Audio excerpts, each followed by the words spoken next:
नमस्कार दोस्तों, मैं मुकेश कुमार फिर से एक बार आप लोगों को स्वागत करता हूं। दोस्तों, हम लोग पिछले क्लास में पाचन तंत्र के बारे में पढ़े थे और यह पाचन तंत्र का दूसरा वीडियो है।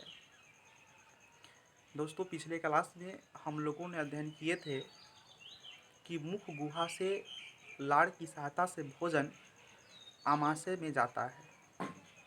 तो लार के सहायता से आमाशय में जाता है तो उसके लिए गति होता होगा और उस गति का नाम पेरिऑस्टोलिसिस गति कहते हैं। मतलब क्वेश्चन रहेगा आपसे कि भोजन मुख गुहा से आमाशय तक किस गति के द्वारा जाता है, तो पेरिऑस्टोलिसिस गति के द्वारा जाता है। आमाशय की बात करें तो आमाशय में भोजन 4 घंटे तक रहता है और यह आहार नली का सबसे चौड़ा भाग है। आमाशय के 3 भाग होते हैं, जिसमें एक भाग का नाम है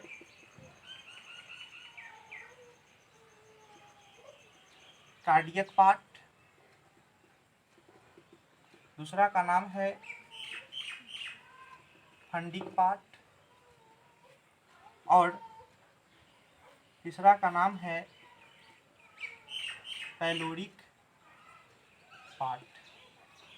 दोस्तों, इसमें देखेंगे कि पहला पार्ट जो देख रहे हैं कार्डियक पार्ट है, दूसरा फंडिक पार्ट है और तीसरा पैलोरिक पार्ट है। ये सभी आमाशय के ही भाग हैं।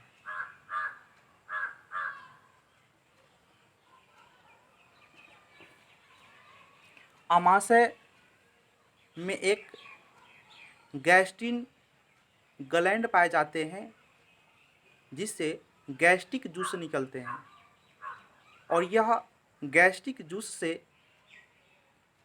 आमाशय को सुरक्षा प्रदान करने के लिए, क्योंकि यह काफ़ी खतरनाक होता है, आमाशय को नुकसान पहुंचाएगा, इसके लिए आमाशय के दीवार पर म्यूकस मेम्ब्रेन पाया जाता है जो गैस्ट्रिन जूस से सुरक्षा प्रदान करता है। गैस्ट्रिन जूस की बात करें, गैस्ट्रिक जूस की बात करें तो ये भी 3 प्रकार के बने होते हैं। एक में देखेंगे ACL, दूसरा है पेप्सिन,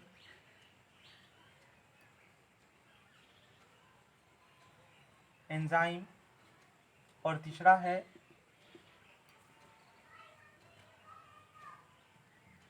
रेनिन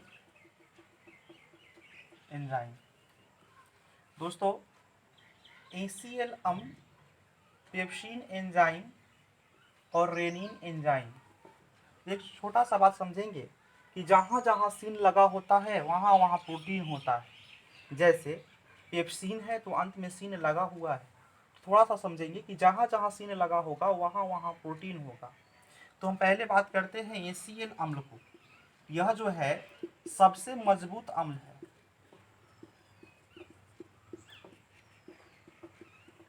सबसे मजबूत अम्ल है। इसका निकलने की क्षमता 1.5 लीटर होता है प्रत्येक दिन। यह भोजन को अम्लीय बना देता है,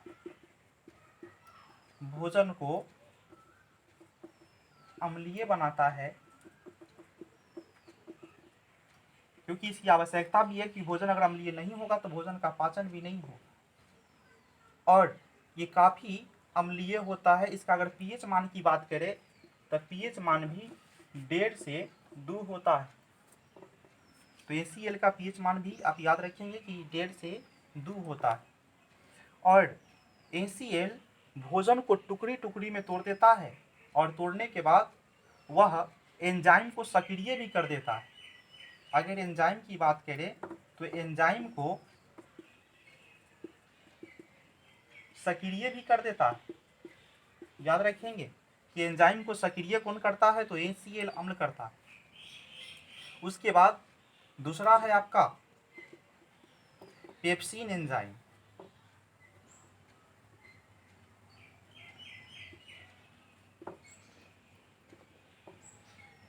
दोस्तों, पढ़े हैं कि दाल में, हम लोग दाल खाते हैं, दाल में प्रोटीन होता है और इसी प्रोटीन को पचाने के लिए ये पेप्सिन है, और प्रोटीन को पेप्सिन पचा देता है और पचाने के बाद यह बना देता है पेप्टोन में। तो इसको याद रखेंगे कि प्रोटीन जब पेप्सिन के सहायता से पचेगा तो पेप्टोन में बदल जाएगा, और उसके बाद ये तीसरा एंजाइम जो अमाशय से निकलता है जिसका नाम रेनिन। तो रेनिन के बारे में पढ़ना है तो समझेंगे कि रेनिन क्या है। तो हम लोग दूध खाते हैं और दूध में केसीन प्रोटीन होता है, तो केसीन प्रोटीन के कारण ही दूध सफ़ेद होता है। तो कभी कभी पूछ दे कि दूध सफ़ेद क्यों होता है, तो केसीन प्रोटीन के कारण होता है। लेकिन ये भी क्वेश्चन पूछा जा सकता है कि गाय के दूध हल्का पीला क्यों होता है, तो याद रखेंगे कैरोटीन के कारण। या घी पीला क्यों होता है, तो कैरोटीन के कारण। तो ये देख रहे हैं कि दूध उजला होता है केसीन के कारण, और ये दूध में पाए जाने वाला प्रोटीन है। तो रेनिन का काम क्या है कि इसी केसीन को पचाने के लिए रेनिन की आवश्यकता होती है जो हमारे अमाशय से निकलता है। तो रेनिन केसीन को पचाएगा और बना देगा पैरा केसीन। तो ये भी याद रखेंगे कि जब केसीन रेनिन के सहायता से पचता है तो बन जाता है पैरा केसीन। कुछ और बातें आता है कि दूध एक सर्वोत्तम आहार नहीं है। कारण यह है कि दूध में विटामिन सी एवं आयरन नहीं पाया जाता है, जिसके कारण दूध को सर्वोत्तम आहार नहीं माना जाता है।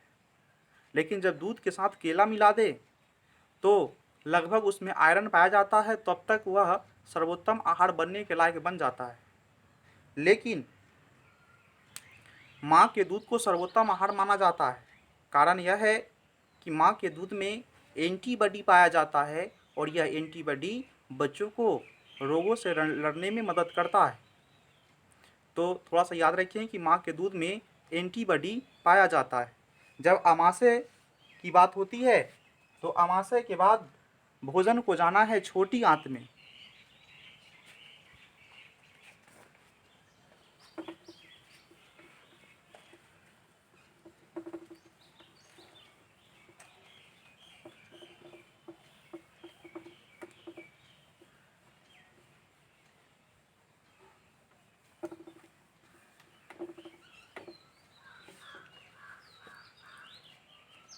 अमाशय के बाद भोजन को जाना है छोटी आंत में।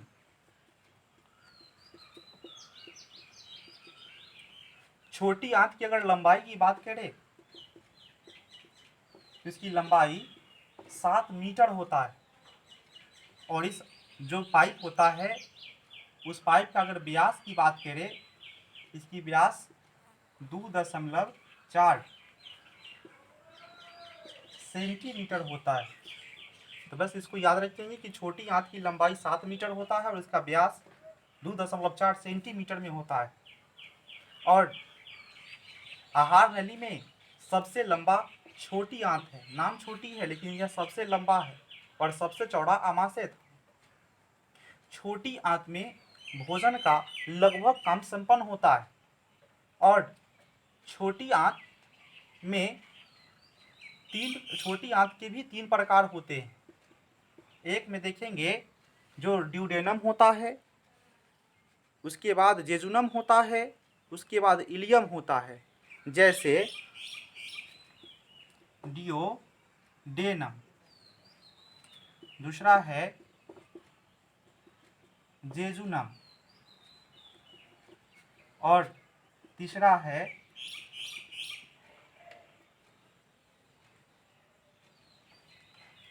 इलियम। तो एक देख रहे थे ड्यूडेनम है, दूसरा जेजुनम है, और तीसरा इलियम है। तीसरा इलियम।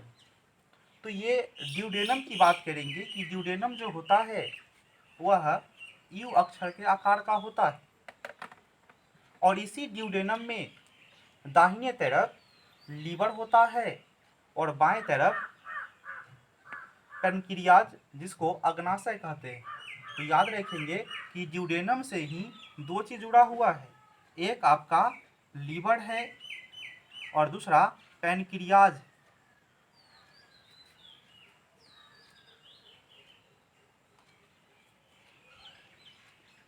तो याद रखेंगे कि एक पैनक्रियाज है और दूसरा लीवर है, जो ड्यूडेनम के ये दाएं तरफ होगा और ये बाएं तरफ होगा। उसके बाद जेजुनम है। तो जेजुनम में पाचन संबंधी कुछ घटना नहीं होती और अंतिम वाला इलियम। उसके बाद छोटी आंत के आंतरिक भागों में एक रंसागुल कहिए या विली कहिए, विली पाई जाती है, जो भोजन से आए पदार्थों को अवशोषित करके विभिन्न भागों में पहुंचाती है।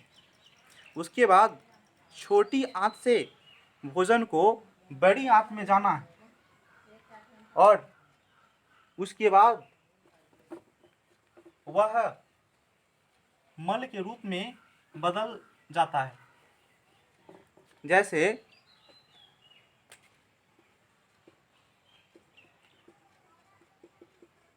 बड़ी आंत। दोस्तों, बड़ी आंत के नाम तो है बड़ी, लेकिन यह छोटी होता है। और बड़ी आंत के भी 3 भाग होते हैं, इसके भी 3 भाग होते हैं। जैसे पहला भाग कोलोन है, जहाँ पर सजीवी कीड़ा पाए जाते हैं। तो पहला भाग कोलोन है और दूसरा भाग सीकम है और तीसरा भाग रेक्टम है। तो याद रखें कि आमाशय का भी 3 भाग था, छोटी आंत का भी 3 भाग और बड़ी आंत का भी 3 भाग। तो जब बड़ी आंत की बात करते हैं तो बड़ी आंत में सजीवी कीड़ा पाए जाते हैं और इनके द्वारा कुछ भोजन का अवशोषित किया जाता है और जो बेकार पदार्थ होते हैं उसके द्वारा उसको मल के रूप में बाहर कर दिया जाता है। मतलब बड़ी आंत के बाद पाचन का कोई काम बच नहीं जाता है, क्योंकि लगभग काम छोटी आंत में ही बराबर हो जाता है। और बड़ी आंत में विटामिन B3, B6, B12 मतलब 12 और विटामिन के को वह ऑब्जर्व करता है। उसके बाद यहीं से एक बीमारी आएगा जो हम अगले वीडियो में डालेंगे, लेकिन इससे पहले कुछ तस्वीर के द्वारा समझते हैं कि पाचन का संबंधी किस तरह से और कैसे काम करता है। दोस्तों, ये जो आप देख रहे हैं टूटा फूटा ये चित्र, इसमें ये वाला पार्ट आमाशय है। ये वाला पार्ट आमाशय है।